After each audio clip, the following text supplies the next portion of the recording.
बोलिए जी, शांति से सुनिए, बहुत चिल्लाइए नहीं। परिवारवाद की परिभाषा बदल दिया मोदी जी ने।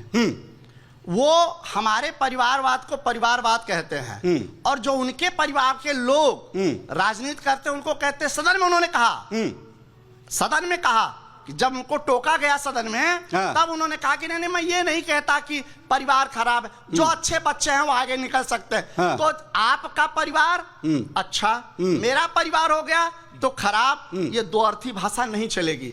आप देश ऐसा नहीं है, आप देश ऐसा के नहीं है। प्रधानमंत्री हो, अब कब ऐसा हमारे प्रधानमंत्री जी ने कहा नहीं। और दुबे जी आपसे ज्यादा चिल्लाने आता है, बैठ जाइए, मैं देख लूंगा, आप आराम से बैठ जाइए। आप बीच में मत बोलिए। मैं कर लूंगा हैंडल। आराम से बोलिए। बोलिए बोलिए, आप करिएगा, इंटरप्ट आ रहा हूं मैं आपके पास, शांति से बैठिए। तो बोलिए। मेरा परिवार इनको बुरा लगता है, और ये इनके में जो परिवार है ये इनके परिवार को बुरा नहीं लगता। कितना परिवार गिरा, यही देखिए है या नहीं, बसपा भी बता दे परिवारवाद का, ये परिभाषा दोनों की अलग अलग है या नहीं? आप लोग अकेले वो मैं आ रहा हूँ। अनुप्रिया पटेल लड़ रही है ना, उनके पति भी हैं। ठीक है परिवारवाद, आपका परिवारवाद की डेफिनेशन अलग है कि जैसे यहाँ पर कांग्रेस कह रही है कि दोनों सबके परिवारवाद अलग है, बसपा का कौन सा परिवारवाद है? यह चुनाव देश का चुनाव है, लोकसभा का चुनाव है, इसमें हमें परिवारवाद से कोई मतलब नहीं है। हमारे जनपद का, हमारे लोकसभा सीट का और इस देश का क्या विकास है, इसी की समीक्षा इनका वोटर करता है। और हमारे पास एक मजबूत जनाधार है, जिसके आधार पर मैं त्रिकोणीय लड़ाई के रूप में अपने पार्टी को देख रहा हूँ। ठीक है, परिवारवाद पर जरा जनता से कमेंट ले लेते हैं। परिवारवाद की डेफिनेशन अलग हो गई है क्या? बोलिए। परिवारवाद एक बहुत कॉमन मुद्दा हो गया है आजकल। समस्या यह है कि एक परिवार से कोई एक व्यक्ति आए, दो व्यक्ति आए, समस्या नहीं है। एक ही परिवार का, आप जिस जाति की बात कर रहे हैं, आप जो नारा दिए हैं, एक ही परिवार का, एक ही परिवार के 5 लोग, क्या पूरे प्रदेश में किसी को और नहीं मिला? उस परिवार से बाहर लोग नहीं जा सकते थे? उन्होंने वो नहीं किया। ये इनके परिवारवाद की भाषा है, परिभाषा है। हमारा परिवारवाद, हमने कोई परिवारवाद नहीं किया। आप काबिल हैं, आप आए। हो सकता था राजनाथ जी प्रदेश के मुखिया रहे हैं, अभी रक्षा मंत्री हैं। पंकज सिंह जी 3 बार प्रदेश संगठन। यानी आप ये कह रहे हैं काबिल है तो आपत्ति क्या है? अगर कोई काबिल है और राजनीतिक परिवार से बैठे रहिए, अगर राजनीतिक परिवार से है, काबिल है, तो उसमें क्या आपत्ति है? कोई आपत्ति नहीं है। जिसके अंदर क्षमता है, आपके अंदर क्षमता, आप भी करिए, उनको कोई आपत्ति, कोई परिवारवाद नहीं है। जिसके अंदर क्षमता है वो निकलेगा आगे। यहाँ सब बैठे हैं भाजपा वाले मित्र, इनके परिवार में इनको इनकी क्षमता तो भी आगे निकले, उसमें कोई दिक्कत नहीं है। जिसके नेतृत्व की क्षमता होगी आगे निकलेगा, जिसको जनता चुन के भेजेगी वो जाता है। लेकिन एक ही परिवार से, अगर एक ही परिवार में बार बार वो क्षमता दिख जाए तो सबसे बड़े सवाल वहां से खड़े होते हैं। लेकिन ये बताइए कि इस बार शाइन कौन करेगा चंदौली के अंदर? बताइए जी। इस बार चंदौली में परिवर्तन रहेगा, इंडिया गठबंधन जीत रही है। कौन शाइन करेगा इस बार, बताइए। इंडिया गठबंधन जीतेगी। वीरेंद्र सिंह चुनाव जीत रहे हैं, और चंदौली में जनता चुनाव लड़ रही है, नेता लोग नहीं लड़ रहे, जनता लड़ रही है। जनता कौन साइन करेगा, बताइए। 1 लाख वोट से वीरेंद्र सिंह चुनाव जीत रहे हैं। वीरेंद्र सिंह का जिक्र आ रहा है, कौन जीत रहा है इस बार? कौन शाइन करेगा इस बार? मैं समाजवादी के प्रतिनिधि से मैं प्रश्न, ये बताइए, शाइन कौन कर रहा है इस बार? महेंद्र नाथ पांडे जीत रहे हैं, भारी बहुमत जीत रहे हैं। जैसा कि इन्होंने कहा, इनकी मनसा आप समझिए, ये क्या कह रहे हैं? कहते हैं कि परिवार है तो परिवारवाद करेंगे ही करेंगे, ये इनकी मनसा। हम ये सर मानना चाहिए हमें कि हम विकसित भारत में हैं, जहां हम जो है शिक्षा की बात करते हैं। आप कहते हैं कि मेरा परिवार है तो मैं परिवारवाद करूंगा, और यही जब अमित शाह के लड़के के ऊपर आप लोग जबरदस्ती आरोप लगाते हैं, क्या वो जो है टैलेंटेड नहीं हो सकता? अगर उसे बीसीसीआई का अध्यक्ष बनाया जाए तो आप लोग को मिर्ची लगती है, और आप अपने परिवारवाद को कहते हैं कि यही तो बात है। ठीक है, कौन शाइन करेगा इस बार, बताइए। कौन शाइन करेगा इस बार चंदौली? जैसा परिवारवाद में नहीं आता, यही तो बात है कि अमित शाह का बेटा जैसा परिवारवाद में नहीं आता। जीत रहे हैं। यही तुम लोग कौन जीत रहा है मैडम इस बार, आप बताइए। भाई साहब, पहले मैं आपको बताना चाहूंगी कि जब परिवार नहीं होता तो मोदी कहाँ से पैदा होते, योगी कहाँ से पैदा होते? परिवार से समस्या हो रहा है।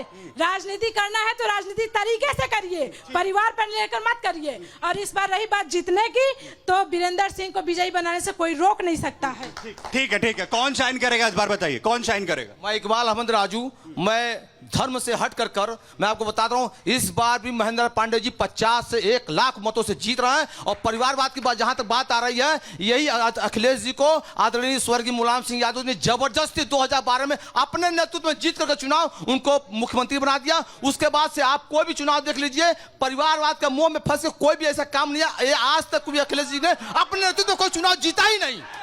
हाँ ठीक है, कौन शाइन करेगा इस बार, बोलिए। महेंद्रनाथ पांडे। क्या वजह कौन शाइन करेगा इस बार? महेंद्रनाथ पांडे। क्या वजह?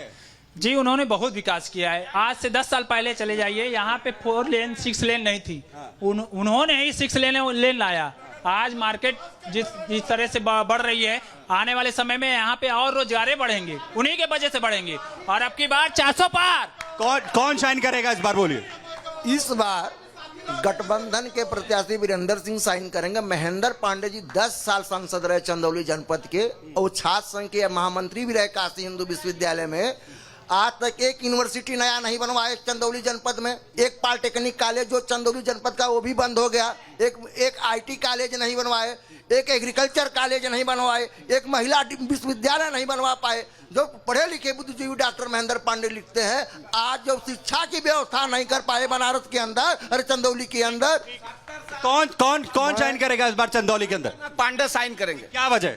वजह यह है कि 70 साल से जिसकी सरकार थी, कोई मेडिकल कॉलेज, कोई एग्रीकल्चर, कोई स्कूल नहीं बनवाया। 70 साल से आप इसी चंदौली में हो। महेंद्रनाथ और पांडे धान का कटोरा, 4 लेन, सुनो भाई, ओवरब्रिज, अंडरपास, मेडिकल कॉलेज और मत्स्य पालन लाने वाले महेंद्रनाथ पांडे सिंगल आदमी है। 10 साल के अंदर वो करने में उनको। नारायण जी, एक सवाल जो मैं जानना चाह रहा हूं, क्योंकि जब केंद्र का अगर मसला है, तो मसला जो है वो केंद्रीय मुद्दों पर भी होना चाहिए था। लेकिन जब महंगाई की, बेरोजगारी की अगर आप लोग बात करते हैं, तो फिर मुद्दा घूमकर चला जाता है पाकिस्तान के अंदर कि पाकिस्तान के एटम बम से डरिए, और मुद्दा चला जाता है कि साउथ के लोग जो है अफ्रीकन जैसे दिखते हैं। तो फिर तो सवाल तो लोग भी पूछेंगे भाई। हाँ, पाकिस्तान को या मुसलमान को न हम लाते हैं, न समाजवादी लाते हैं, न बसपा लाती है। केवल कर्नाटक में धर्म के आधार पे आरक्षण OBC और SC का काट करके धर्म के आधार पर इनको आरक्षण देने का काम किया जाता है।